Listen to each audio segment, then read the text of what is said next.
PWCC is a great way to sell your sports cards. If you're looking for a way to support the Cajun Cardboard YouTube channel, consider using the promo code Cajun, all caps, CAJUN, when you're selling your cards on the PWCC marketplace.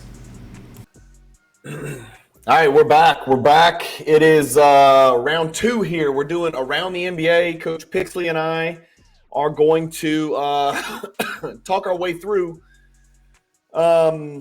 the Eastern Conference today, starting with the bottom of the Eastern Conference, which everybody should be familiar with. The guys at the bottom are making almost as much noise as the folks at the top, but we'll start from the bottom to the top.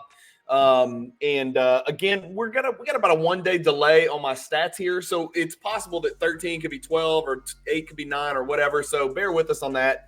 I put it together maybe 48 hours ago, so there's a little bit of jostling going on. You ever use the word jostling every day, like in an everyday conversation? No, I don't think I'd be allowed on the stream if I did. Right. Have you ever used the word jostling other than following up the term jostling for position? Yeah, no, that's it. That would be it. Only way. I think it's the only way. They were jostling for position. Why else? Sort of like the word brandish. We know the word brandish, but there's only – go ahead and finish the sentence. The only time you brandish something is what? I don't even – I'm stuck. You're such a dumb coach. Brandish. You are so lucky I have you on this channel. Brandish a weapon. Brandish a weapon. He brandished a firearm. That's the only time I've ever heard the word brandish used in my entire life. That is very true. And I will say this, that why else would you jostle but for position? And why else would you brandish? Or what else would you brandish? I'm trying to think of some things I could brandish. Let me think. Well, I mean, he brandished his manhood and the crowd fled. So you can use the word brandish in a lot of ways. I'm just saying society has pigeonholed that term into weapons. Could you brandish that? I don't know. Could you? Fill in the blank. I'm gonna brandish that. Yeah, I'm gonna brandish you. All right. Come on, put your hand on me again. Come out and guard me around 3-point line. I'm about to brandish a bucket on you. Come out here. Yeah. Come on out here. That doesn't work. We'll see what gets brandished out here. No, it doesn't work that way. All right, we got 4 folks in here, so hopefully we can get some comments. That was kind of fun. We don't do live streams very often. I am terrible. I mentioned something last night, and I'm still coughing. I cannot freaking get rid of this cough, and I had the flu, and this is what's left over. But it's been like 10 days of not being able to breathe. Dude, it's killing everybody. My wife is on like day 12 right now. It's I mean, I feel fantastic. I'm built like Achilles in his prime. Pretty much. I feel like I have the energy of, a young Donald Trump. But I can't freaking breathe and I keep coughing. It sounds like I have emphysema. So I don't know what's going on. What's up, David? David is in. Ben Orr 14. I haven't seen you comment before, Ben Orr. Get on it, man. Get on it. And then, of course, Glenn Miller's back. He's ready for day 2. He was one of the 3 people that listened to day 1, Jonathan. Let's go. Oh, we had 5. But by the way, I have the updated standings sitting in front of me if we need them. So. Okay, if we have to go there. We're just going to go in my order and tell me if I get it wrong. But let's get cranking. Let's go with team number 15. No surprise here. We're talking about the Detroit Pistons. I have 3-30. Is that right? Or did they win the 4th? They lost last night in overtime, 154-148 to Utah. Yeah. That's right. Because there was some talk in there about Jordan Clarkson triple-double chasing or something. I vaguely, I try not to follow the ongoings of the 2 teams that are jostling for the worst position in the NBA between the Jazz and the Pistons. But I heard Jordan Clarkson was chasing like rebounds or something like that. Glenn, I'm gonna be nice to your Pistons. You're not gonna believe my take on your Pistons, Glenn. Sorry, Jonathan. Let me click the comment. Yeah. You're not gonna believe my take on the Pistons. But go ahead, Jonathan. Why don't you go first?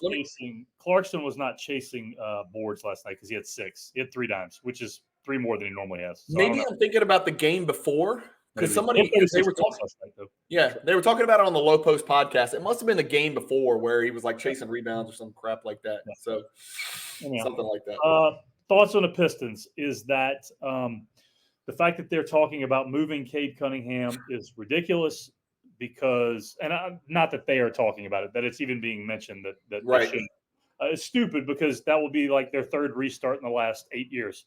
And I'm not saying, look, there are already people that are saying, well, Cade Cunningham, he's probably best case scenario, he's an all-star. I think he's best case scenario, an all-NBA player. I think he Agreed. is, right? Hey, look, I've already got it pulled up. And by the way, Alex, that's awesome. Alex says he's got a card getting graded right now, Jonathan. It's a case hit. It's a rare card. It's a Galactic Skylar Mays. Yeah, so pretty rare. So fingers crossed, man. We're hoping you get a PSA 10. If you do, I am 104% certain, Alex, that it's going to be a pop one. I've got it pulled up right here. Here's Cade's numbers, man. First of all, let's start with the fact he's 6'6", 220. So he's pushing Doncic. He's a little smaller than Doncic. Doncic probably 6'7", maybe 235. His ass is about 225. But Cade Cunningham's built a little bit different. But Cade Cunningham's that prototypical big, strong lead guard. 23, 4, and 7.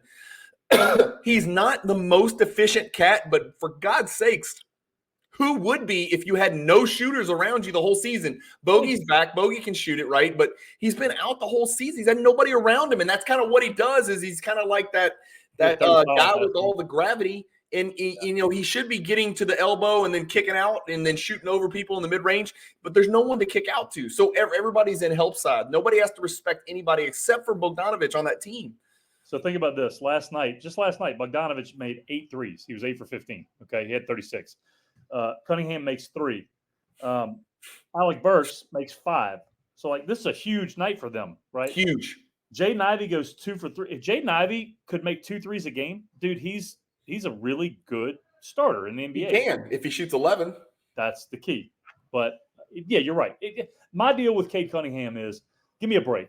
Like, look what he is with. Come on. I mean, seriously, give me a break. Well, dude, let's just say 23, 4, and 7 when you're 22 years old is pretty fucking good. Like, everybody needs to chill. It's not like he's shooting 35%. He's shooting 45% from the field. 34% from 3 isn't great, but it's up from last year, and it's up from his career. And 87% from the line is something that really gives me hope, Jonathan. I've always hung my hat on this. Yep. If you can shoot high 80s from the free throw line, you're a good shooter, and that just means the shots you're taking either are super hyper contested or you're taking stupid shots. Right? That's what that means. Because if you can shoot 87% from the line, I don't care who you are, in an NBA setting, in games, under fatigue, in games under pressure, not that he's under pressure, but 87% is tough. And he's got better than an average PER, and that's, in my opinion, saying a lot for somebody who's been asked to do so much. Now, here's the thing. I just want to say this.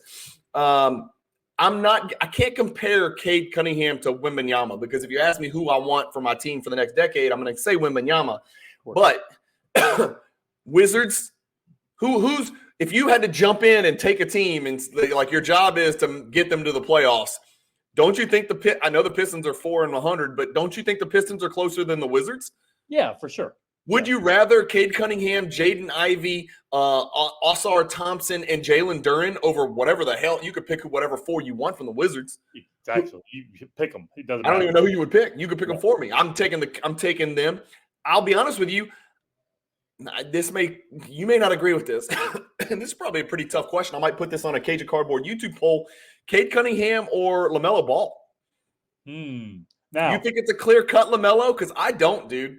No, I don't. I'm saying it's a good question, because I don't know. I mean, it's a toss-up right now, in my opinion. It's a toss-up because LaMelo is super talented. Cade's super talented. I would tend, honestly, to lean towards Cade Cunningham just because I think he has a winning gene to him, and I'm not sure LaMelo does. Yeah. Well, he's got tons of international experience, with Team USA but he was like 5 years old. He's like an American version of Doncic, but of course, so did RJ Barrett, and that didn't help. But I guess what I'm getting at is I am not nearly as down on the Pistons as you would suspect I would be for a team who just lost 28 or 29 or whatever games in a row. Like, that's my point is there's probably 3 or 4 teams in the NBA. I'd rather the Pistons roster as currently constructed and kind of work from there than otherwise. Because people are acting like there's nothing in Detroit. I disagree, because I do think Cade Cunningham's potential all NBA. I do think Jalen Duren's sort of a poor man's Al Horford. He's big, strong ass, He works. He goes hard, whatever, etc. Yeah, Ball's always injured. Of course, Cade's been injured too a lot, Gennady. So that's an issue there. But it says we can't develop Ivy when we play Alec Burks 35 minutes a game and Isaiah Livers 35 minutes. I want to see Cunningham and Ivy together on the court. I do too, but we need Ivy to make shots, man. I think Ivy's probably a poor shooting point guard, which is not a poor man's Colin Sexton, Jordan Clarkson. That's who I think he is. More athletic, but I think he's those guys. And I think that you're dealing with the worst possible coach for him. He's just a bad fit. Jeremy, I agree 1,000%. He's just a bad fit. I would love to get him in a situation where you can hand him the ball on another terrible team other than Detroit. Anyway, enough on Detroit. I don't think they're the 30th worst talented roster in the NBA. I'll say they're in the 24 to 26 range.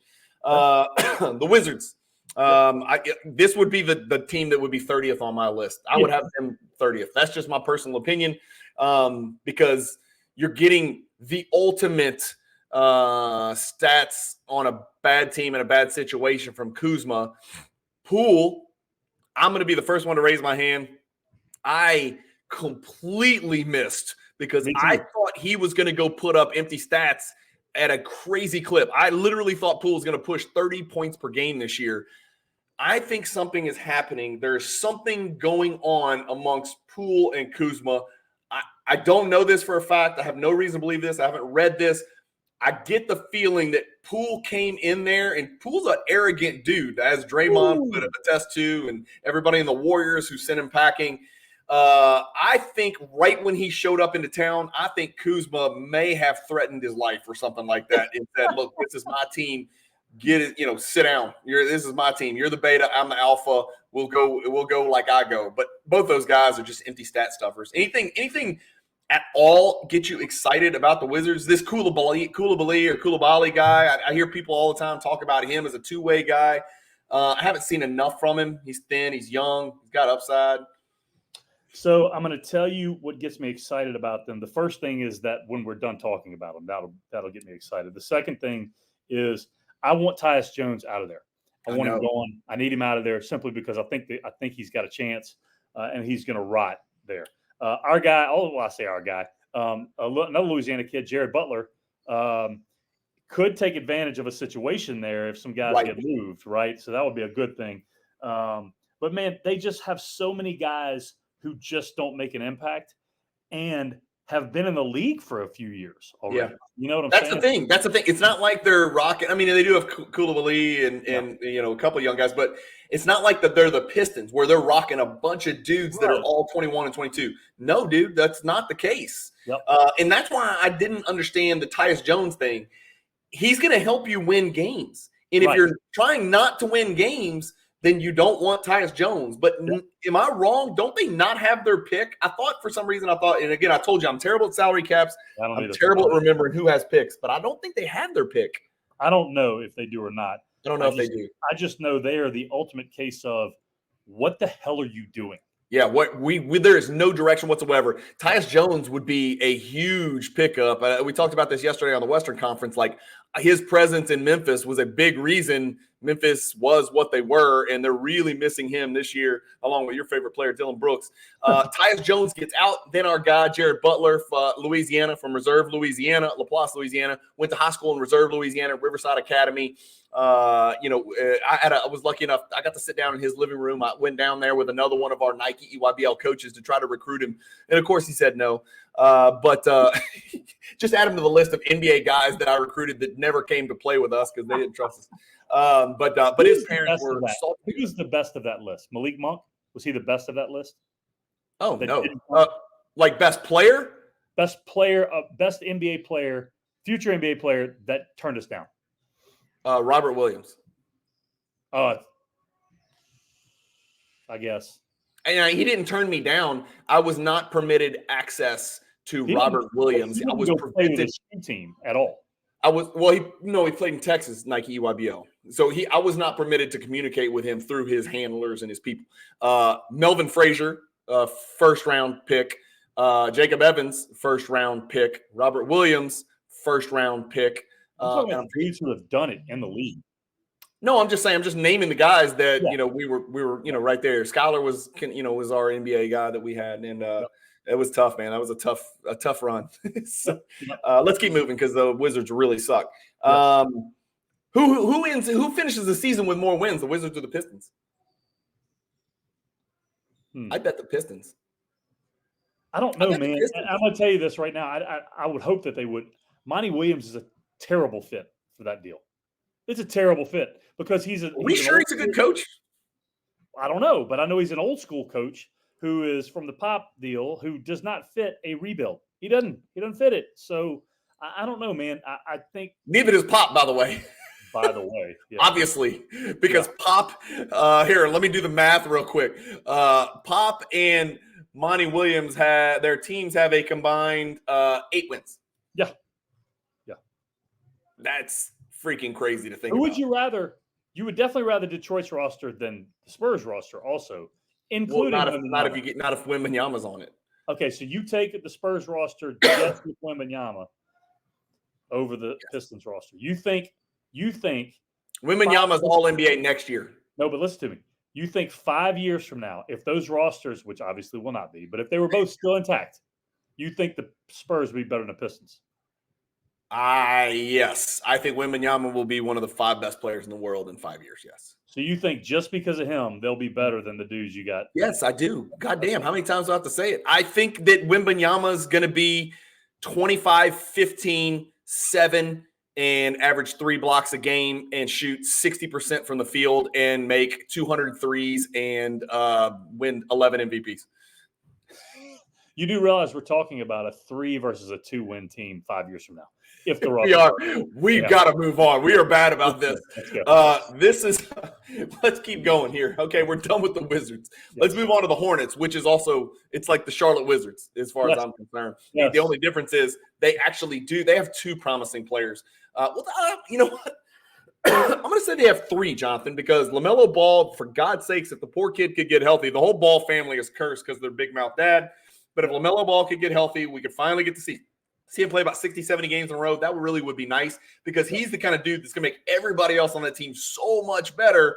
And right now they're running Rozier at the point and then trying to fill in the blanks at the point guard position. It's just a disaster. Got to have LaMelo. I like Mark Williams, sort of along the same lines as a Jalen Duren. Okay. I like those guys kind of. Let's wait and see what they are. Can they be as good as a Capella? Can they be as good as a DeAndre Jordan? That kind of deal. Mark Williams coming back off a back injury. I really like Mark Williams. So I want to see him. And then lastly, Brandon Miller has had a pretty freaking good. He's probably second team all rookie team. Yeah, he's a talented dude. He is a very talented guy, actually. But when you allow convicts to come back to your team, I think that's a problem. And then when you're basing everything on a guy who cannot stay healthy, right? It's another one of, like you said, man, what are they doing? What are they doing, right? I mean, what direction are they going? Brandon Miller was a good pickup, but what's Brandon Miller's ceiling in your opinion? I haven't seen nearly enough. But I will not watch that team play basketball unless LaMelo is playing, and he's never playing. I'll be the first one to admit I am not the best person to ask about Brandon Miller. I have not seen enough, dude. I have not seen enough. I know a lot of people like to throw out the Paul George comparisons. I just haven't seen enough, Jonathan. And he's like 18, 19 years old. He's just not old enough for me to make a comparison because you're not even remotely seeing the finished product. Like guys like Cade Cunningham came into the league at 220, 6'6", 220. Right. And I don't know what Brandon Miller weighs, but he seems thinner and weaker, and we're not seeing anything remotely close to the finished product. It's kind of the reason I'm so high on Wembanyama. I think Wembanyama, he probably weighs 240, but I think Wembanyama is probably a 265, 270 by the time he finishes. I know that sounds crazy, but like he's got good shoulders, and he is 7'5". Well, and Brandon Miller, they list him at 6'7", 200, which is okay. So he's going to be a 230-pound person. Kevin Durant, it would be a great comparison. Now he was even thinner and probably weaker than Brandon Miller coming in, and now Kevin Durant's 240 pounds. A lot of people don't realize that. I think the Paul George comparison just physically is there. He's a good one. Yeah, I just don't remember Paul George. Ooh, Jeremy. Right at the beginning, right when he came in the league. Jeremy, I'm not with you on this one. Jonathan, you getting with Jeremy on this one? Brandon Miller's Benedict Mathurin? No, he's not. Benedict Mathurin's had a lot more runway and done a lot less. Yeah. I think Benedict Mathurin is going to be a career 6-man coming off the bench bucket getter. That's what I think Benedict Mathurin is. I think Brandon Miller could be a little bit more. For a mediocre team. Yeah. Benedict Mathurin, yeah, he's not. We got to see more. We just got to see more.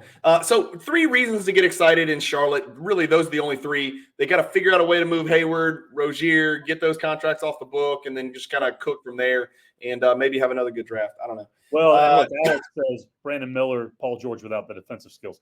I can't remember an 18-year-old that came in the league that did guard anybody or knew how to guard anybody. It doesn't happen very often. Or if they do, that's all they're doing.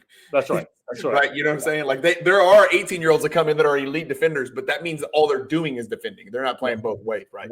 No, but players do develop into that. Toronto Raptors, I had them in 12th. That could have changed and flip-flop because we got a little bit of a logjam here with a couple of teams. No, they're still there. They're still there. Huge step forward for Scotty Barnes this season. Have you seen? And I know you and we've talked about him, and you have a bigger man crush than I do. But I acknowledge he's a freaking problem. He's shooting the ball a lot better. He must have gone into the gym and shot the shit out of it this summer, dude. His shot looks so much better. He would have 4 for 16 games last year, and then he'd take 6 shots the next game, 8 shots the next game. Not this year. He's the alpha. He took that leap and passed up Siakam, in my opinion, right? He's the alpha, no doubt. So much to the point that they're trying to deal Siakam. OG Anunoby is out of the picture. The robot, OG Anunoby, has been moved over to the Knicks. In comes RJ Barrett. In comes Quickly, who is going to be the de facto 100% certain starting point guard for that team. They are hoping that Emmanuel Quickly is Tyrese Maxey 2.0. Is he? Is he? Too early. He had 26 last night, which is quick. Okay, quickly. But I'm looking at their starting lineup last night. Okay, so first of all, go back to Barnes real quick. Okay. When Barnes was a rookie, his MO was he's a gym rat. He's in the gym all the time. Then last year, it was he's not in the gym often enough. That's why he can't shoot. Which made no sense whatsoever how that flipped that quickly. Okay, you either are in the gym or you're not. That's weird. And then, obviously, he was in the gym this summer developing his shot. I think he is. Is he an all-star this year? Is the question. Okay, because it's an interesting question to pose just because of the position. But their starting lineup last night: R.J. Barrett, Pascal Siakam, Pirtle, Barnes, Quickly. Okay. Yep. Solid starting lineup. If Barnes ends up being a top 10 dude in the league, okay, yes. Siakam, they move. Who do they get for him? Where does he fit? I think there's something for him. He's going to be 30 years old, apparently, here pretty quickly. I don't necessarily think his game is based on athleticism, obviously. So. They need to trade him for fucking Tim Legler. They need a shooter so bad that dude, did you realize the starting 5 that you just named? Barnes is the second best shooter. That's not what you want. Now, that being said, listen to Barnes' numbers. Barnes is 21, 9, and 6 right now. Yep. Running the point forward position to the extreme. Yep. He's 48, 38, and 78. Those are some good-ass splits with a 55% effective field goal percentage and a 21 PER. He is up in points, up in rebounds, up in assists, up in field goals, up in threes, up in free throws, and up in effective field goal percentage and up in PER. He's taken the leap that we thought he was going to take last year when he really kind of regressed. He didn't even stay stagnant. He kind of regressed last year. Sure. That's a huge leap forward. If they're going to get an all-star, he's got to be the guy. People are like, Derek White. I'm like, are you effing kidding me? Why? You cannot give Derek White an all-star spot and not Scotty Barnes. I get you want to reward the teams with the best records and all that stuff, but like, you got to be freaking kidding me, dude. And this year the Bucks only get 1, so you're not going to give the Celtics 3, are you? Wait, the Bucks have to get 2. Oh, Lillard. Yeah, what am I saying? So they'll get Lillard, Giannis. They're not going to get Middleton or Lopez this year. No. Are the Celtics going to get a 3rd and Derek White? I mean, are you going to give Porzingis a spot? Is Porzingis get a spot? You have a chance to get Porzingis because who else is in the East? Well, Embiid's in the East. I know. I'm saying outside of him. I mean, out of the front court guys. We're going to do an episode on this, so let's not get too sidetracked. But Daniel Gafford's in the East. That's fair. Yeah, what were we thinking? Let's read some comments. Simon comes in. How much can they really get for Siakam? I have my doubts about a forward who can't shoot. He can't shoot three. Here's the deal, Simon. He can't shoot threes. He has to have the ball in his hands, and he does 137 spin moves every game and shoots floaters. And he shoots in the paint all the time, but he's never dunking anything. I don't understand the Siakam fit anywhere. Yeah. He's not a guy who you just kind of like plug in like a Jeremy Grant. You know what I'm saying? Like Jeremy Grant's kind of a plug and play guy. Siakam is not a plug and play guy, which is kind of why they're having a problem with Siakam and Barnes on the same team, is they both need the ball in their hands. IQ quickly is a maxi light in my opinion, but who knows what a change of scenery can do? We're about to find out. He's got all the runway he needs to see if he can prove he's the next maxi. And who do you like that trade for the most, Jonathan? Do you like the trade the most for the Knicks? Remember, the Raptors got a first-round pick as well. Yeah, I think. Again, I'm terrible with this, but they did. They did. Yeah, I definitely like it the most. I definitely like it the most for the Raptors, for sure. Really, I think Anunoby's a good player. I don't think he doesn't put the Knicks into the top 8 to win the title, right? And look, think about it. Siakam, and I know what we're saying, he can't shoot threes, and he has all these holes that we look at in his game. Here are his numbers: 22.4, 6.6, 4.9 assists on 52% from the field. Like who? Siakam. Like how many guys? His numbers are good, dude. Yeah. So there are guys that you have to think like it's a bad fit. Here's who I'm going to compare him to. This is going to sound really weird because they're not quite the same, but like I'm comparing him to DeRozan, and nobody thought DeRozan would fit on a team because he can't/doesn't shoot threes, and now he's proven he can shoot the threes. Yeah, I like that. And he's going to change his game and tweak it a little bit. I don't know why Siakam can't tweak his game a little bit to shoot more threes and be a high-volume three-point shooter. I mean, maybe. I just think he's got a chance. Look, he was a good third fiddle on a Raptors team that won a title, right? I think he could be a great fourth fiddle. Why? Why does he have to be fourth? No, he was a fourth fiddle. I put Gasol ahead of him. Okay, but offensively he wasn't though. I mean, no, that's right. That's fair. If Gasol was, that's fine. But nonetheless, I think he'd be a good third fiddle on a contender. He could be. He'd be a distant third. He needs to be a distant third. He'd be an expensive third. That's for sure. Yeah. Who would you rather have, Siakam or Bradley Beal or Middleton? Middleton's out of the equation for me altogether. I don't think he's ever going to check the box scores, bitch. You better stop with this Bucks hate. I don't think he's ever going to be himself. I will take you off this just the same way I brought you onto this show. I don't think he's ever. And the numbers and the viewership will go up, and you know it. So don't even. That's obvious. Yeah. Don't even tip me with this Bucks hate. We're not doing that here. No, not Bucks hate. I love Middleton. I just don't think he's ever going to be himself. He can't move. Dude, he's a terrible defender. And I remember people used to say two-way player. Dude, he's an awful defender. Hang on. I'm going to go to Middleton's game. Looking at him right now. His last 5 games, 24, 27, 13, 21, 19. Those are solid. I mean, 27 against Brooklyn. That's great. I'm just saying, man, he's not the dude. He's not your closer anymore. Like he was. They don't need him to be the closer. He's a really good third player, and he's rebounding the ball well. Actually, he's not. He's assisting the ball well. That's what I was thinking. I was like, because I'm on a fantasy team, and I was like, he's doing more than just scoring. His assists. Listen to this, Jonathan: 7, 6, 11, 10, 6, 5, going backwards. The last 6 games, pretty good. Yeah, so I like that, and I like that his minutes are going up: 32, 31, 33, 31, 33, 32, 29, 28, 29. He's not missing games. He's not resting back-to-back. So I'm going to hold out hope. His assists, though, are like when you and I played together and you threw the ball to me, okay? I mean, that's as simple as it is. It's not hard. Is that what we're doing? When you're throwing it to Giannis and Lillard, it's not hard to do. So Is that what we're going to do? Well, that's what we're doing. First, you're going to disparage the Bucks, and then you're going to disparage my ability to distribute the ball. Not disparage them because I still think they have a chance. However, they're going to need to move Middleton in order to do it. For Siakam, preferably.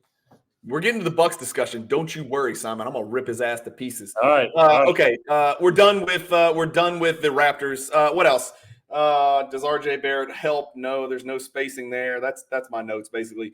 You've got 3 guys on the court that just really can't shoot at all with Barrett, Siakam, and Pirtle. It's just weird. Yep. Atlanta Hawks. Is it time to hit the reset button? Are they going to run this thing out? I'm hearing DeJounte Murray trade rumors. I mean, thank God. It's for him. Get him out. You know? He's probably thrilled about that. Yes. He probably started the rumors. Oh, it's awful. I mean, it's just Jonathan Trey's an all-star. Yes, he's 28-11 on 44, 38, 86 with a 22.5 PER. He's got to be an all-star. Here's the deal. You got to pick one, him or Barnes. If you had to pick one of them, him, Trey. You pick him.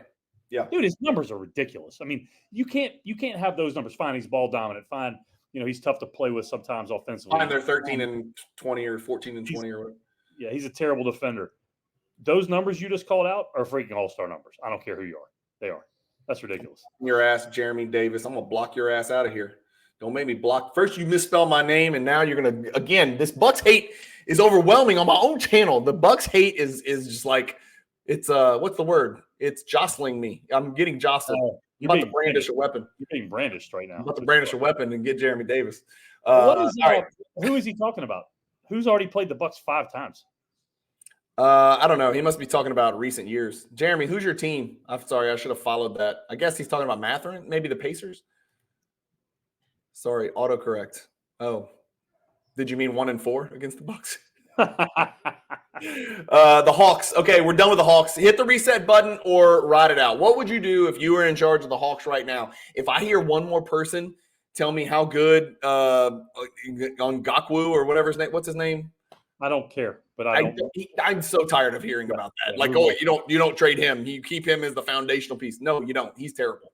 And then I also want to tell you that Patrick Williams and DeAndre Hunter, they're the same player. They're the exact same human being, and they change jerseys and they fly from city to city. Yep. Yeah. DeAndre Hunter is one of the guys who went, if you were to walk into a gym. Yeah, I don't know why I went on Ngakwe. Yeah. If DeAndre Hunter walked in the gym, you would go, that's somebody. And then you watch you play and you go, never mind. Yep. Nope. He's Wendell Carter. Sorry. Yep. My mistake. He is exactly Wendell Carter. But Patrick Williams, Okongwu and Wendell Carter are twins, and Patrick Williams and DeAndre Hunter are twins. They're both airport players. They look great getting off the airplane, and then they look the part, but they can't play it. Although DeAndre Hunter has been better, I will admit, but he had a lot of room to get better. Let's move on to Chicago Bulls, who are really in a confusing position. Look, Zach LaVine is on their team the day after the trade deadline. Yes or no? No, and they actually dropped below the Hawks. So just so okay. Yeah, these are the teams that we're jostling. Yeah, right? They're not even in the play-in right now, which is where they would hope to be, I would imagine. No, he can't be on the team. There's no way. Not after the trade. I don't know where he goes. The Lakers seem like they seem like a natural fit just because LeBron will go reaching for something like that. But you mean LeBron will make someone go reach for that? Does he make a difference there? Well, if he's there, then D'Angelo Russell's not, which means are you asking LaVine to play the point guard like he was asked to do in Chicago, or are you asking him? Reeves is the point. Reeves started. Reeves is not even starting, Jonathan. Yeah, he is. He just started. He started the last 2 games. He's back in the start lineup. Back in, he was never in it last year. He's not a starter. He started the last third of the year last year. He just didn't. Reeves did? Yeah, he just didn't start the beginning of this year because for some reason Darvin Ham said, "I'm going to do 2 brilliantly dumb things. I'm going to tell LeBron you're going to play 28 minutes, and I'm not going to start our third best player." So anyhow, moving. And then LeBron plays 34 minutes a game.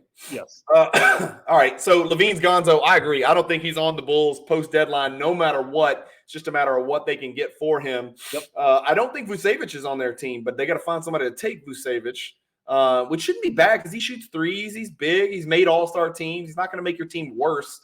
I don't know his contract situation super well, and I would not. Huh?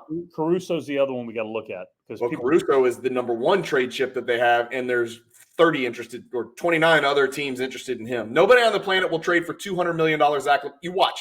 Yes, they will, John P. I promise you. Yep. I'm not saying the offers are rolling in, but there are teams out there that are going absolutely nowhere who will try to put – you got to remember, it's still a business. They're still going to try to put butts in the seats. I will bet you, John P., message me on Instagram. We'll bet a card. We'll bet a basketball card on this. He ain't going to be on the Bulls. I'm just telling you, and I agree. His contract is violently, it causes me to get ill, but he ain't going to be on the Bulls. They have trade deadline. There's no way. Think about teams at the top of the conferences that could use him. Dude, he could go back to Minnesota. Well, they got to fit him. No, They got I to know. fit him. I know. I'm just talking about. Let's just talk about on court fit, right? There, Yeah. it's almost like there. I mean, the $200 million that he just brought up is the key, but there are others who are saying who would want Zach LaVine. No, there are teams that would definitely use Zach LaVine for sure. Yeah, I don't think it's 200 million either. I mean, John may have been just exaggerating, but maybe it is 200 million. But I don't think it is. I think he signed before all hell broke loose. I don't think it's 200 million. Not 200 million remaining, I should say. Bulls, Nets. The definition of mediocre in every single way. Cam Thomas is a guy. It's over 200 million. Glenn says it's over 200 million. Remaining, Glenn, he can't have over 200 million remaining. There's no way. That can't be right. I'll look it up while you talk. Tell me what you think about the Nets. What stands out about the Nets for you? The fact that Nets, Hawks, Bulls. Which one do you like the most? Oh my God! I guess the Nets. I guess the Nets. I do love how Cam Thomas has parlayed a Durant, Harden, Kyrie learning experience into arguably the biggest green light in the league outside of Steph. It's incredible, man. Now, he's a lot better player than I thought he was going to be, honestly. But looking down their roster, two things stand out. Number one, how many guys that are the exact same player can you fit on one team? That's exactly my question. How many of the exact same dudes can you put on one team? By the way, Cam Thomas is 22-2-2. Like, how much less can you do other than get shots up? Right.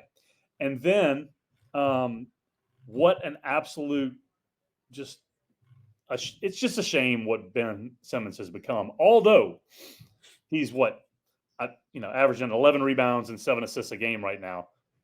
But man, I'd love to go into his brain. I just want to know what's going into his brain as to why he won't try to score. Just go lay it in or dunk it 6 times a game.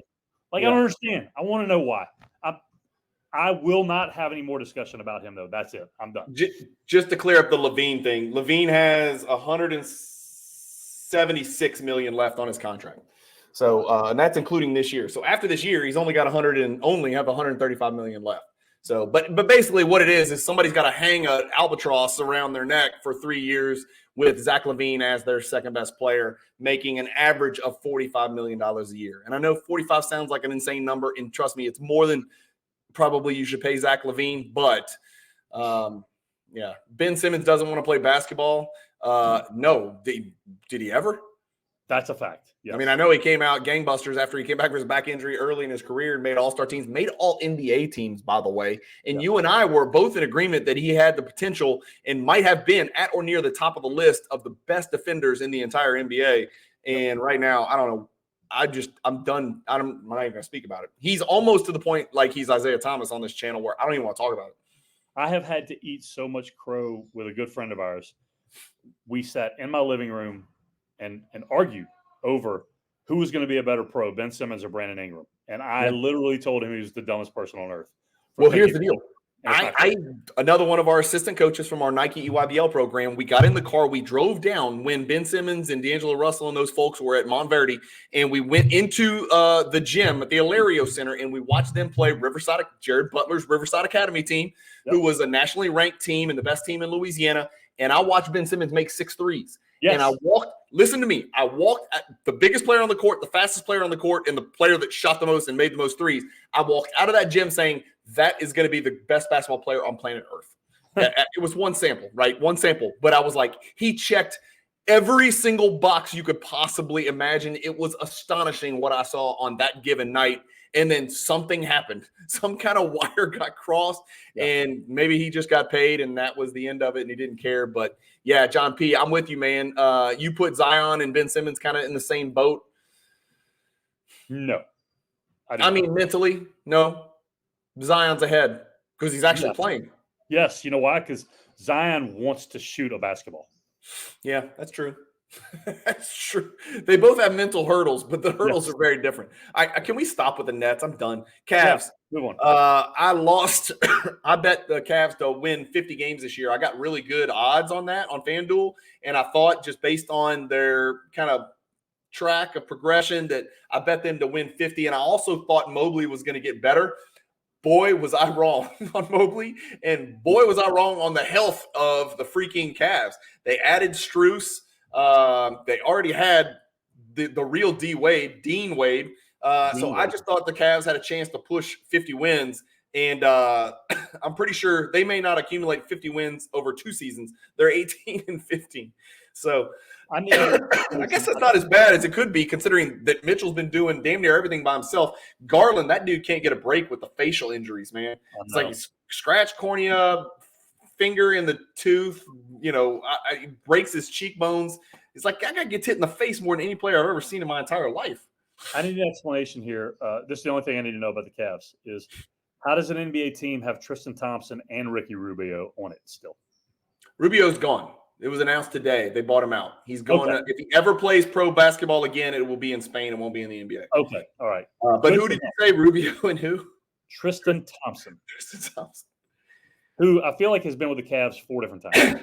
Tristan Thompson's in my most hated rotation, the Dylan Brooks most hated team. He's on the team. He's not in the starting 5. Okay. All right. Why? He doesn't play often enough. He's playing recently because of injury. If he played more often, he'd be on the team. Dyson Daniels plays every game. That's why he's the team captain on my most hated team. No, but why is he on the team to begin with? Oh, but he has no idea how bad he is. Okay. It's always the same. 100% agree. Yes. Yeah.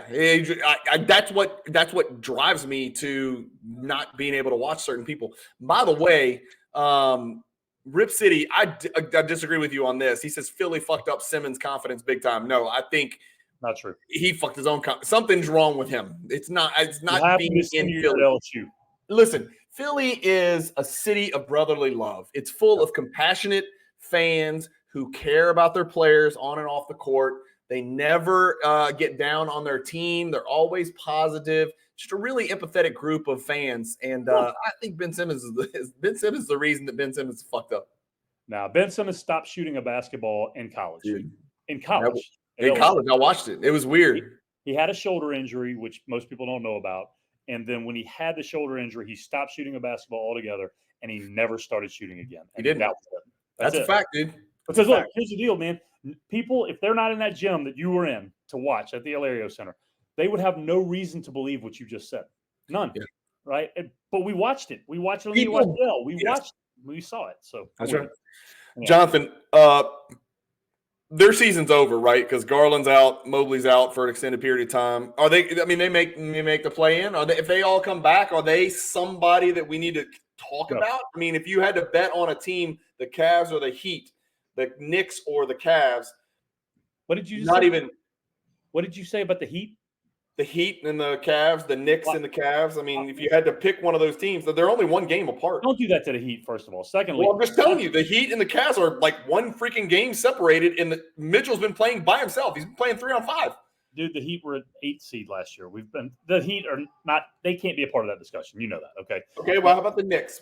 The Knicks, who punked them. Didn't they punked them last year? They did. Yeah. They did. So, and I think the Knicks got another dog in Anunoby at least. Yeah. He's a dog. So Simon is basically asking the question that I was getting at is if they can't do it, they can't do it as currently constructed. Right. Can they or can't they? No. Can they? No. Is it because of Mobley or is it because Donovan Mitchell's not a good enough alpha? He can't be the one on a great team. He can't be the number. Cannot. No. Nope. It can't be him because he's tiny. Not consistent enough. He's just not good enough. Not good enough. He's not consistent enough. He puts up numbers, but you get into the playoffs and he'll go 2 games in a row, he'll get 35, and then the next game he'll get 12. Well, I just don't think, and I think part of it has to do with his size, but I don't know. I just don't think he's good enough. That's it. I mean, where would you fit Donovan Mitchell? Where does he fall in the league? Is he top? He's not top 15. Is he top 20? Yes, he's top 20. Okay, so. Jonathan, he's averaging 28, 6, and 6. No argument. There are a lot of guys doing that, though. What do you want him to do? There's a lot of those guys. There's a lot of guys doing that you would not put as the best player on a contender. You can't have your best player be the 17th best player in the league and you're a contender. You can't do it. No, let's think about that. Let's go back through the most recent champions and figure out one team. Ever. Okay, Jokic was No, I mean, let's just work our way backwards, most recent to oldest. Jokic is the best player in the world. Yep. Before that, the Warriors won, right, Yep. with Curry. Yep. Before that, the Bucks, Yep. right, with Giannis. Yep. Before that, the Lakers in the bubble. The Lakers with LeBron and AD were both top 15, both top 10 probably at the time. Yep. Before that, Toronto. Kawhi was definitely a top 5. Certainly, yes. Yeah. Before that, you're good at this. I suck at this. You have the Warriors for the 2.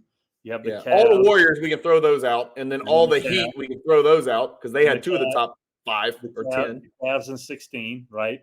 So you have the Warriors for 4. You have the Cavs in 16. You have the Heat. You have the all Spurs. Those Spurs championships, they had a top 3 player in the league. One guy, one team. All the Lakers. That's the Pistons. The 04 Pistons. That's it. Now, keep in mind, they probably had 3 of the top 20 to 25 players in the league. They probably had 5 of the top 50. 4 maybe, if you Let's count go through that. Billups, the Wallaces, Tayshaun Prince, and Rip.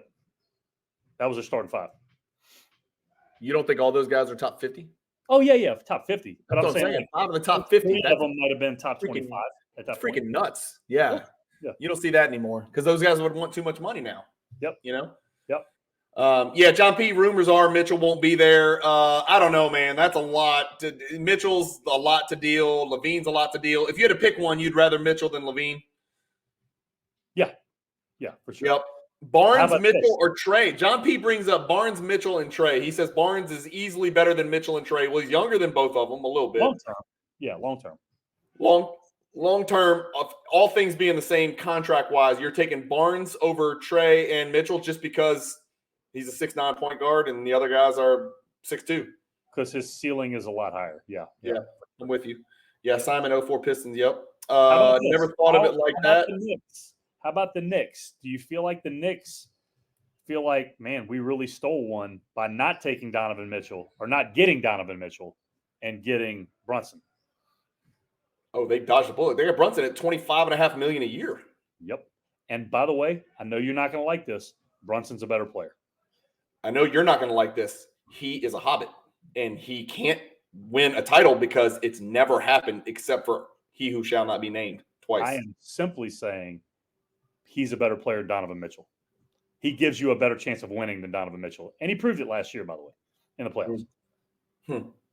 How about this? Neither team's winning a title with those guys, so move on. All right. Let's move on. Knicks are next. I hate talking about this team. I hate this team. Yeah, I hate their brand of basketball. I mean, I know Brunson's effective and efficient, and people talk about him, but it's like, God, man, I don't know, man. The herky-jerky shit, I don't know.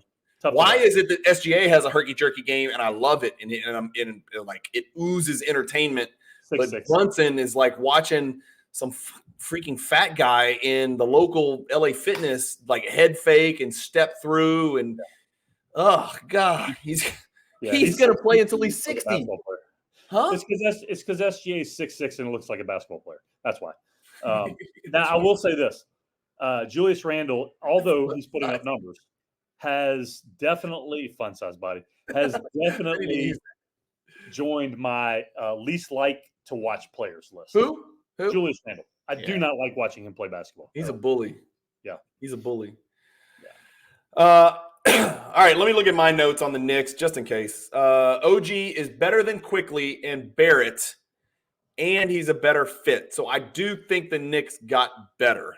Okay, I agree. But I don't think they got better enough to be remotely relevant. Right. Can they win an A series they're not supposed to? I guess probably.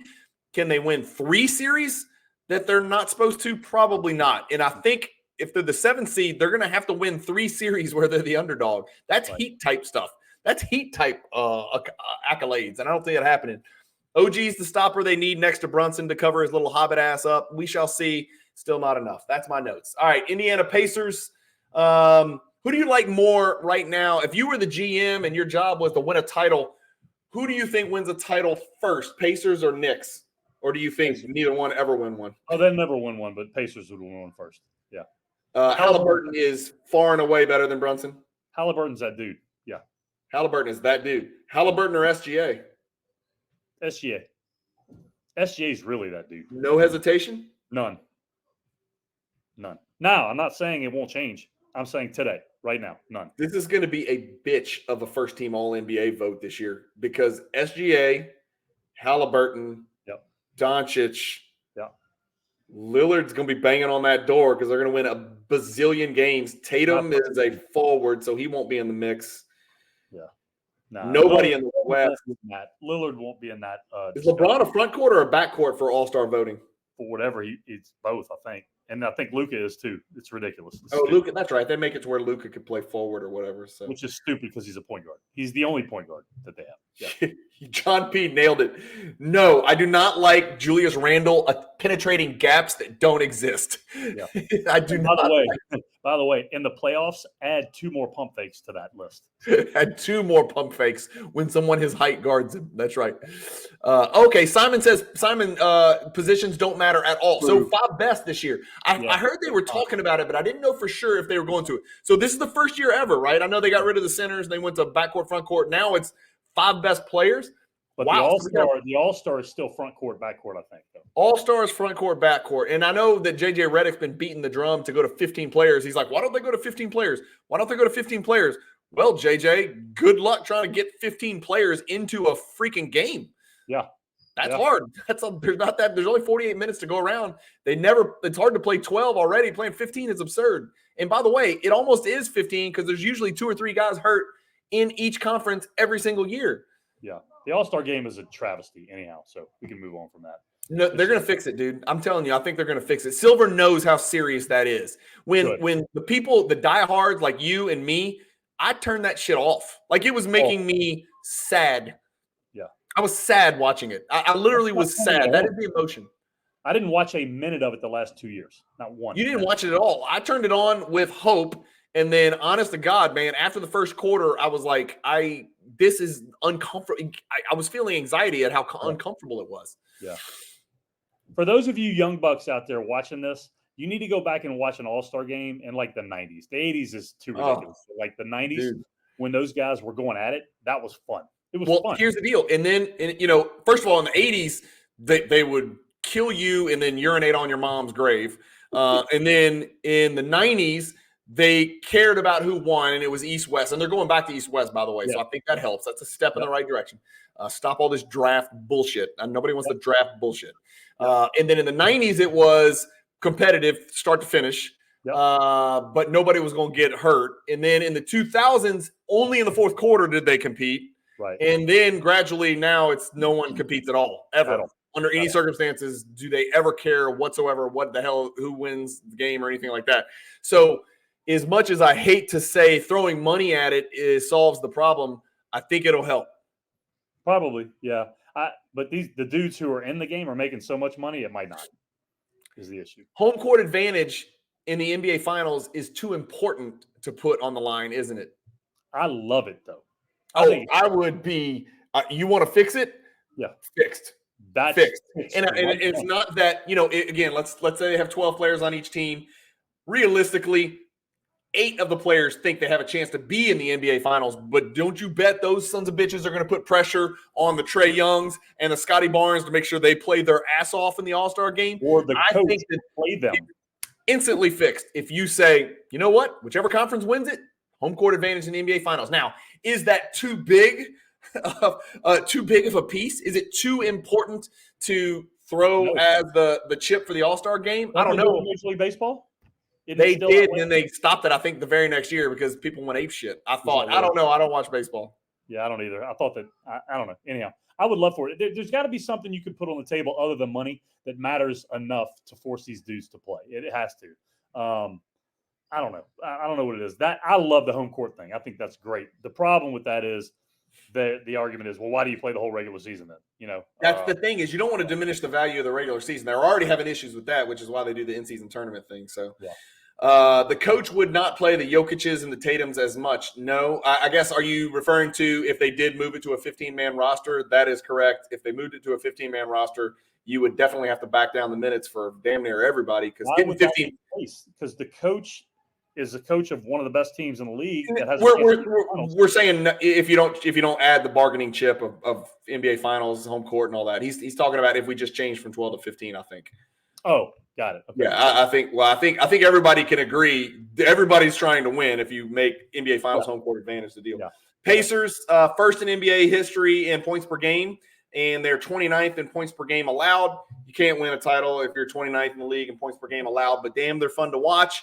And Halliburton is putting up crazy assist numbers with a bunch of guys around him. I mean, Hield's a good shooter, but I haven't looked, but I don't feel like he's on a heater exactly like he used to be. Halliburton, Maxey, or SGA in order. You're a SGA, Halliburton, Maxey? Yes, and I like Maxey. I really like him. Halliburton, Maxey is close? Not particularly because of what Halliburton does getting others involved. Yeah. The other question is, though, if you put Maxey in the situation that Halliburton's in, what does it look like, right? So, but if you put Halliburton with Embiid, what does that look like? I mean, good God, that could be a problem. Yeah, exactly. Miami Heat, I've got on here. I don't watch them out of spite and boredom. What do you have for the Heat? I don't watch them either, but you know what? They're going to be a problem in the playoffs if healthy. They'll be a problem. Who is the person on the Miami Heat that you enjoy watching playing? I like watching Jimmy Butler in the playoffs because I feel like he competes his ass off. Other than that, I enjoy watching no one play. Have you watched a Miami Heat quarter since last year's playoffs? Yeah, I watched one the other night when they played the Lakers, and I watched one of the most embarrassing possessions I've ever seen in my life. They isolated Bam on the wing against AD. Oh, great. And the possession before, AD had not really gotten in a stance and tried to guard. Bam goes to the middle, pulls up, makes a jumper. Okay. The next possession, Bam changed directions probably 4 different times. Okay.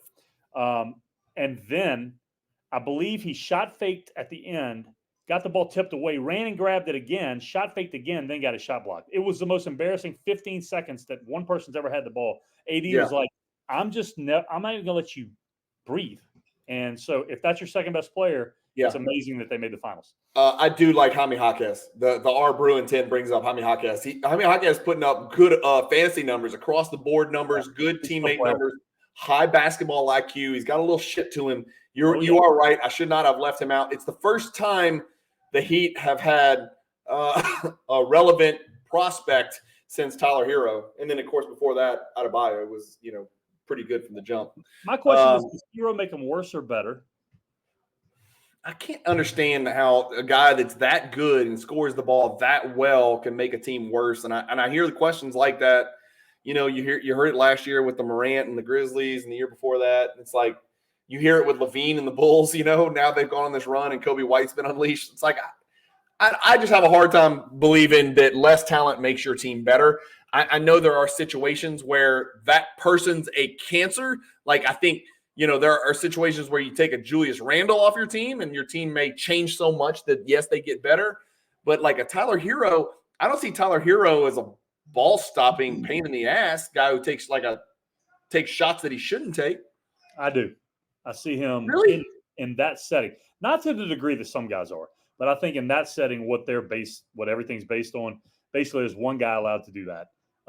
And the fact that I think Hero is one of those guys who he's a really good player, man, but he thinks he's a lot better than he is. That's for sure. Okay. I think he believes he's an all-star and he is not. No, he's not an all-star. And so look, the reality is part of what makes a guy like that as good as he is the fact that he thinks he's better than he is, So a lot of people in the NBA think they're better than they are. Yep. No doubt. It has a lot to do with how they got the NBA. Yep. Orlando Magic, 19 and 13. 19 and 15. We'll talk about 19 and 15 now. 19 and 15. Yeah, it sounds better. Lost 3 in a row then. So here's where you are, just so the viewers know. The Knicks are in 8th, Cleveland 7th, Orlando 6th, all 19 and 15 right now. Okay. Indiana, Orlando Magic, 19 and 15. Did they finish the season 500? Yeah, I do. I think they do. If they're healthy, I think they do because those dudes play really hard, man. They care a lot. They're young. Fultz comes back. Do you slot him into the starting lineup with Jalen Suggs, two terrible shooters? No, can't. Do you take Jalen Suggs, put him back on the bench, and start Fultz? I don't know. I guess it just depends on who's outproducing the other one. But what do you do with Cole Anthony? That's what I want to know. Well, Cole Anthony comes off the bench like Kobe White did for the last 12 I'm years. talking For the about Bulls. the trade deadline. Can't they move him? Don't you think he's a movable piece? I don't know. No, not yet. People are one extreme or the other with him. With Cole Anthony, he's a little bitty dude. He is.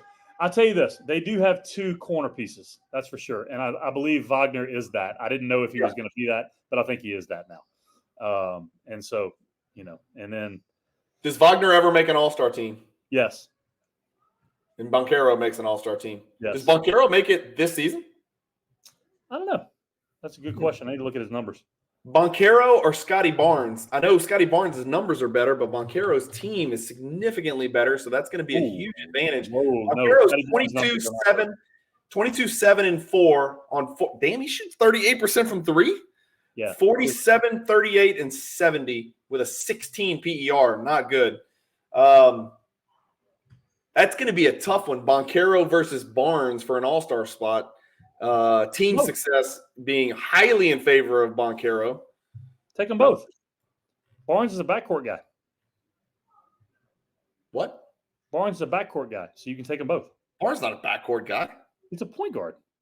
It doesn't matter. He's not a point guard. He's not going to be a point guard for all. He's going to be front court for All-Star game, 100%.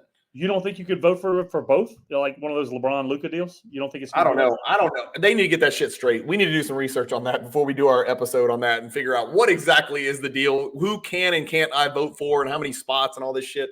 I need to look at it. I would have assumed that Scotty Barnes was unquestionably a front court player, but maybe you're right. I don't know. It's something to look at. Orlando Magic. So I don't think they're going to finish 500 by the end of the season. I think they've kind of benefited from a relatively weak schedule.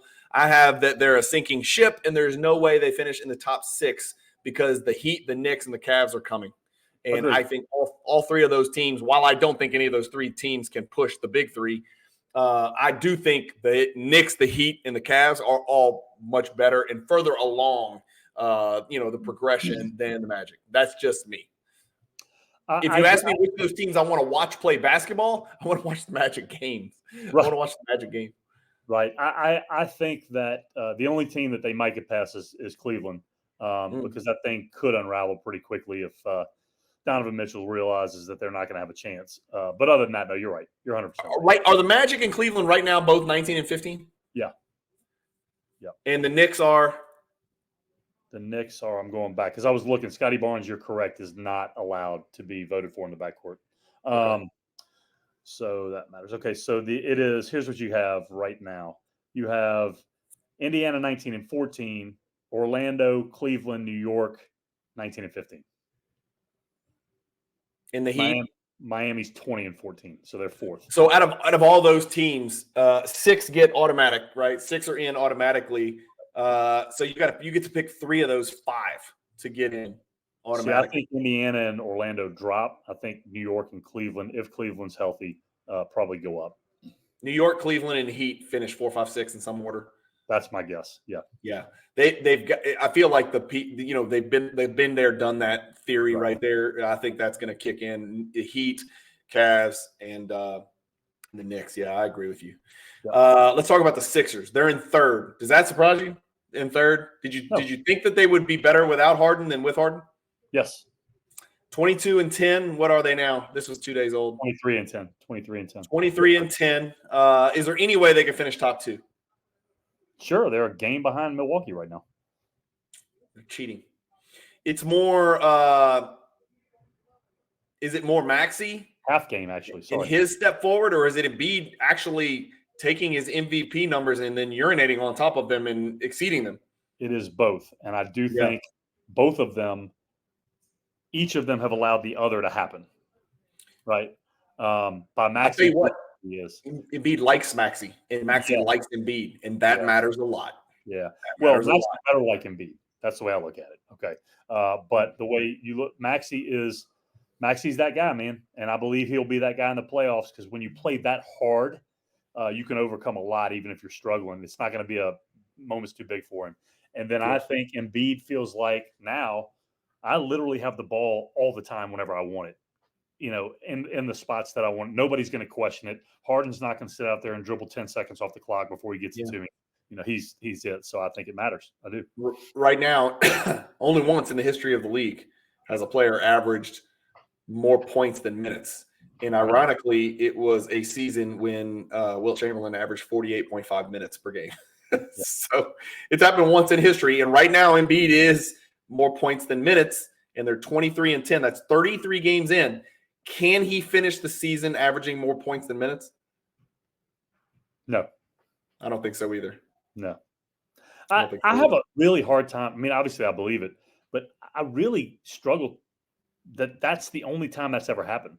Wouldn't you have thought some dude somewhere would have averaged like 6 points over 5 minutes?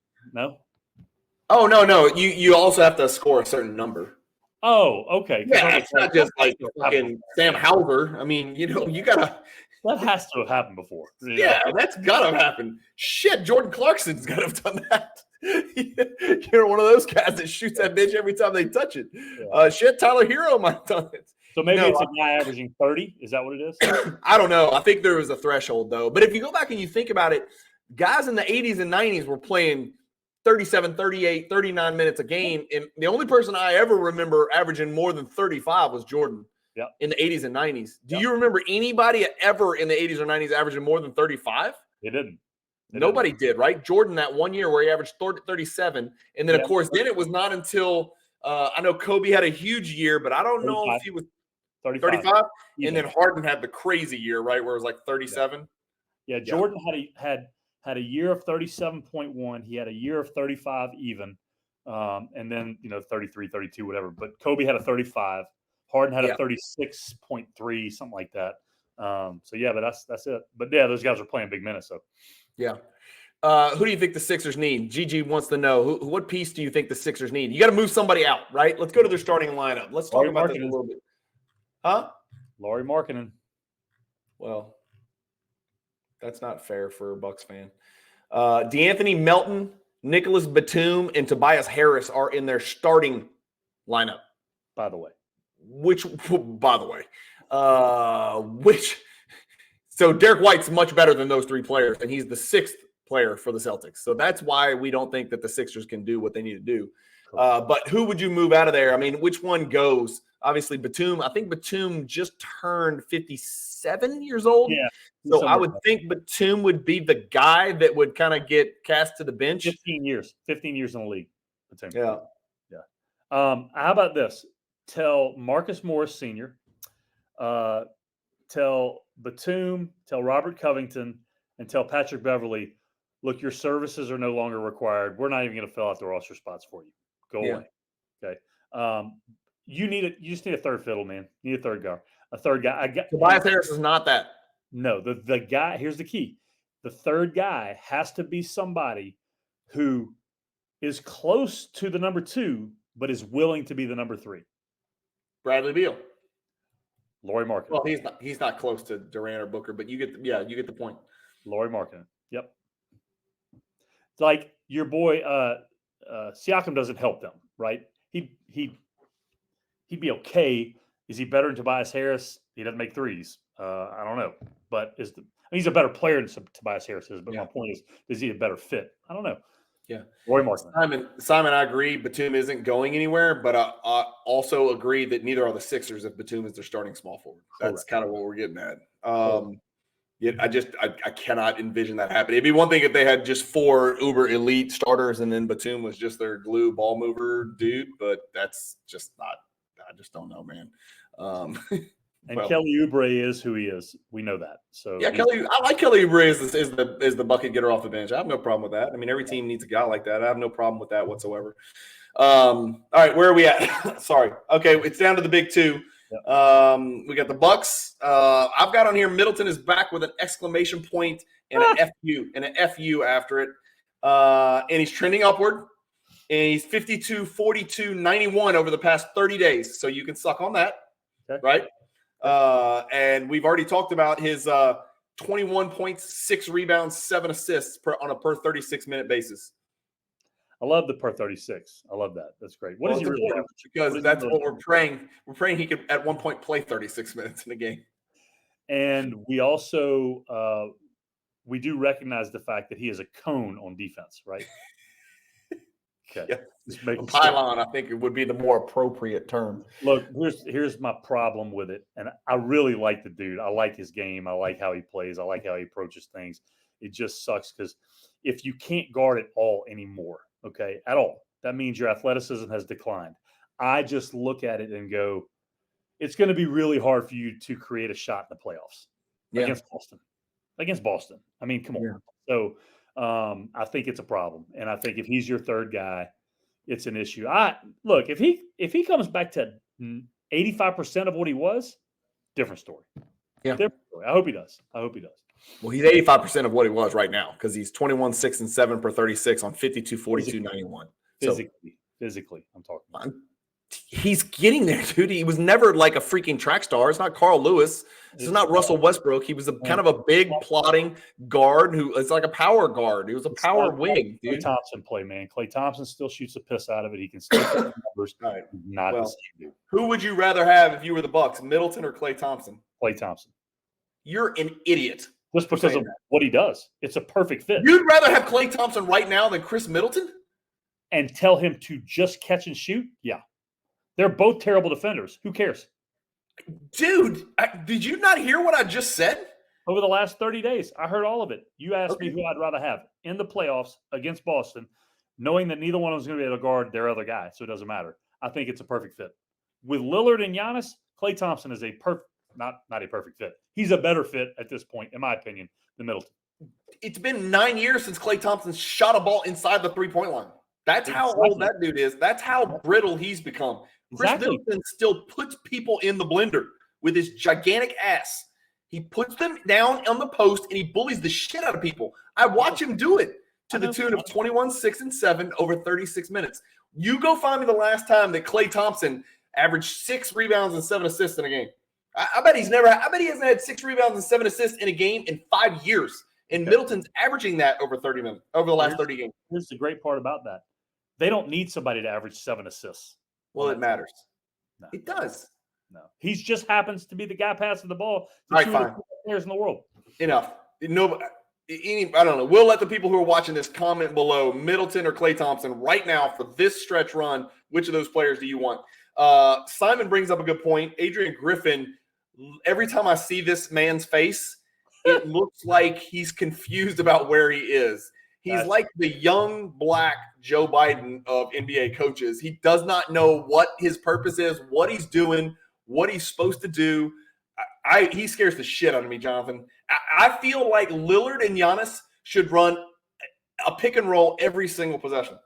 I feel like there are going to be multiple possessions until Lillard loses his mind in the playoffs where Adrian Griffin in a timeout goes, hey, what do y'all think we should run?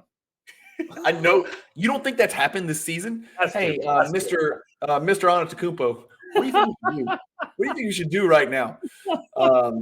Yeah, I don't know. Look, Simon, I'm with you, brother. I don't think Adrian Griffin knows what he's doing. I will say this: I was very excited when they let Coach Bud go because Coach Bud, I think, cost them a title. I think Giannis should have 2 rings, but because he's very stubborn and just refuses to run double teams at people and lets Jimmy Butler have a career series and let Drew Holiday get cooked. I'm surprised Drew Holiday doesn't still have burn marks all over his body where Jimmy Butler cooked his ass. And why not just run a double team at him? I have no idea. All right, the Bucks and the Celtics are number 1. The Celtics are 6th in points per game, 4th in points per game allowed, and 1st in rebounding. That to me sounds like a championship team, Jonathan. Those are 3 rankings that sound like a championship team. The formula recently for championship teams has been top 5 offense and then not a terrible defense. If you can get in the top 10, that's great. Yep. But don't be a terrible defense. Well, the Celtics, I think, have the most talented starting 5 offensively, and I think the most talented, most capable starting 5 defensively. Agreed. Derek White, 6th man of the year type player. But he starts. Does he? Yeah. Horford's their 6th man. I mean, he'll be the guy that qualifies for it. That's right. That's what they talked about over and over and over, huh? It makes sense. It's what should happen. You have the two best on-ball defenders in the world as your guards, and then I don't what? know. I'm just getting tired of people saying that about Holiday after what I saw. Well, dude, in the playoffs, it doesn't matter who's guarding the great ones. It's irrelevant. Well, it did. It did in that series. No, my point is you're going to have to run a double team with those guys. Period. I don't care who's guarding them. All right. That's the deal. But he's still a phenomenal on-ball defender. Who would you rather have guarding a like-sized guard? Now the problem is also he's not big enough to guard Jimmy Butler. That's a problem. Yeah. You know, but they're going to put him on Giannis, which will be funny when they get in the playoffs. John P. Hey, Coach, Holiday's getting cooked by Jimmy. Should we switch the matchup? No, let's call their bluff. Call their bluff. Let's see what they do. Yeah. Yeah. GG, their defense is not bottom 10. It's not that bad. Let's let it play out. The answer is definitely not Lillard and Beasley in the backcourt. I will agree with you on that. Again, if we're comparing defenses between the Bucks, the Sixers, and the Celtics, you're right. There is absolutely no comparison whatsoever. But all three of those teams are good offensive teams. The Bucks just need to go from one of the 5 best defenses in the league, which they were historically the past few years with Holiday out there. They need to go to 10th in defense, and then they just need to run the shit out of the Giannis and the Lillard pick and roll. And to be honest with you, from what I've read and heard, they haven't run it to the extent that we thought that they were. I think Adrian Griffin's kind of trying to coach, which is sort of the problem, instead of just putting the ball in the hands of 2 of the 10 best players in the league. Okay, question for you, and this for the viewers also. You get into a series with Milwaukee and Boston. Okay. Offensively, who are the 2 best players in the series? Milwaukee and Boston. Offensively, best offensive players in the series. It's really tough. I would say Giannis and Tatum, but only a hair ahead of Lillard. I won't. I would say Giannis. You still say Lillard over Tatum?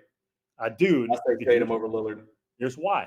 I still think Tatum, until he proves otherwise, is a poor decision maker from a shot selection standpoint late in games, and I don't think he gets off mid-range shots or threes easily enough. If he decides to put his head down and go to the rim, he's okay. Yes, it's done. It's a wrap. But he just doesn't do it often enough, man. Yeah, he doesn't. Trust those other guys, even though Giannis can't make free throws. I trust those other guys more than I trust Tatum in that situation. That's all I'm getting at.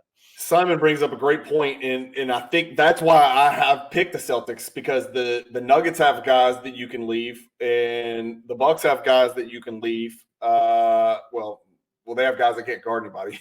But the Celtics, despite being stout as hell defensively, really Drew Holiday's the one. I mean, Drew Holiday's part of the reason the Bucks didn't win a title last year. I'll give him all the credit in the world for the one they won, but he's part of the reason they didn't win it last year, because he's just freaking unpredictable and wild and loose with the ball. And, he's the guy. I mean, he's the weakest link offensively, unquestionably. So I don't know. What would you do as a coach? I mean, you've coached for 30 freaking plus years, Jonathan. What would you try to do against the Celtics? They got 5 guys that can all – I mean, Holiday's not a terrible three-point shooter. I mean, they're just going to space the floor and then exploit the weakest matchup. So I have the Bucks. That's who I'm coaching? Sure. Okay. So if I have the Bucks, I let Lopez guard Porzingis in the post. If he's in the post, we just single cover, right? I think you stunt off a Holiday a good bit. You don't just leave him open, but you stunt off of him a little bit just because he'll take a bad shot, like you just said. Okay. And then I think you, as often as you can get away with it, you single cover Jaylen Brown simply because he's going to take bad mid-range shots. Okay. He is. I think at the end of games, you do everything you can to get the ball out of Jason Tatum's hands, even though I just told you I don't trust him at the end of games. He's still obviously the most capable guy in that situation. Yeah. I think if you take the ball out of his hands at the end of the game, you put these guys in a scramble, and now these guys have to go make plays that none of them has ever been the guy to go do in that moment, right? It's not as simple as, let me just leave Drew Holiday open. He's going to make enough open threes. You can't just do that. But you can make him think, I'm kind of open, and he'll shoot it. So that would be my thought. I think the answer is the Bucks are screwed, dude. I think all the teams in the East are screwed. That team right there, dude, is 1 through 6, and I'm gonna throw Horford in there because Horford's a really good player still. That team's a problem. I think they destroy Philadelphia in a series if they play them. Destroy them. Destroy them. I agree. Right. Unless Philly gets another guy. But as a constructed right now, it's 4-0-4-1, I believe. I think they're going to run through the Bucks. Maybe. I think Lillard makes a big difference, man. But again, they've got enough dudes to bother him. So that's a problem. They got 2 that really matter. And 3, really. Tatum or Jaylen Brown gets switcch up on Lillard. It ain't that big a deal. Yep. They got 4 guys. 4 guys they can switch on to Lillard. And look, I know this is going to sound crazy, but for a 4 or 5 minute stretch, after running those guys at him, you could throw Peyton Pritchard at him and go, just bug the shit out of him. Don't let him catch the ball. Just don't let him catch it as often as you can, right? Yeah. So they have guys. It's just a problem. It's just a problem. So I'm with you. Yeah. I know who it doesn't bother, though. That dude over in Denver. No, it doesn't. It doesn't. Boston, Denver, it just looks like they're on a collision course. And I know we probably said this about 2 teams that didn't make the finals last year at some point in the midseason. So we're probably way too premature doing this. But who's the biggest surprise good in the East? Philadelphia. Philadelphia, for sure. Maxi's even better than I thought he was going to be. And Embiid somehow has played even better than he did. Kind of the only good surprise in the East. The Magic are 19-15. I guess that's a surprise. If you'd have told me 17-17, I'd have been like, yeah, they're good. They're better. Going to get better. They're going to take a step forward. But 19-15 with a 3-game losing streak, which means they were 19-12. So I probably would have said the Magic about 72 hours ago or 5 days ago. Indiana, but you're right. It's probably the Sixers. Who's the biggest surprise bad in the East? Ooh, Detroit. I didn't think they were going to be good. Because you thought they'd be 10-23? Yeah. Seriously. I didn't think there was any possible way a team that has eyes on it are going to lose 28 in a row after paying their coach $76 million or whatever they paid him. I don't know. 33 games in. Well, they were 3-30, 33 games in. Now they're what, 4-31? Yeah. Cleveland actually probably would be my answer, but they've been hurt. Yeah. So. Cleveland's going to be the team that, well, the problem is they're going to end up playing the Bucks. I do not want the Bucks to face Cleveland in round 1. Give me the Knicks. Give me the freaking Heat. Give me the Knicks. Even I know the Heat have got the Bucks number, but give me the Knicks. Give me the Heat. Give me the Pacers. Give me anybody other than Cleveland, because I think Cleveland is the most talented of those teams, man. I worry about a healthy Cleveland. I worry about a healthy Cleveland, man. Oh, man, stop that. That's ridiculous. Here's Dean the deal. Wade and Max Strus. No, you don't want to. Wade and Max Strus. You don't want to play teams that are going to grab and hold and beat the hell out of you. And the Knicks and the Heat do exactly that. You just don't want to do it. Oh, and by the way, you don't want to see the Heat. You don't. No, I know. Well, I just don't have to watch the Heat series. So I hope they don't play the Bucks, because I got to watch that. And so I hope I don't have to watch it. All right. That's it, man. That's another episode. Guys, we're going to do this again. We're just going to keep banging our head on the wall until we get 100 views. I was telling Jonathan last night, I just randomly, spur of the moment, hit record and started talking about a Michael Jordan card that I cracked and sent for grading, and it came back, and I got 1,500 views in 24 hours. And then I was like, we have 70 views in 12 hours on our shit. People love basketball cards and they hate the NBA. I'm convinced. They hate you or they hate the NBA. It's one or the other. We don't care about basketball. We just care about basketball. There's only one way to find out. Only one way to find out. Put somebody else in my slot and have them talk about this stuff. And then let's see. Or you and me could talk about basketball cards, but I don't know how you're going to do with that. That would be another way to test the theory. Yeah, it probably wouldn't work too well. All right, guys, that's it. End of the rope. Stay tuned. We'll do some more live streams, and I'll do a better job of announcing it like 1 or 2 or 3 days before. And we'll do it at a time where people should be at work right now and not doing this. And so we're only getting the real diehards. Simon, GG, John P. Thank you guys for joining us, and everybody else that commented. Appreciate you guys watching. Hit the subscribe button if you haven't, although I know all of you guys have. Hit the like button, and we'll talk soon. Thanks, guys. Keep collecting, stay positive in the hobby, and peace. Cool. Hey.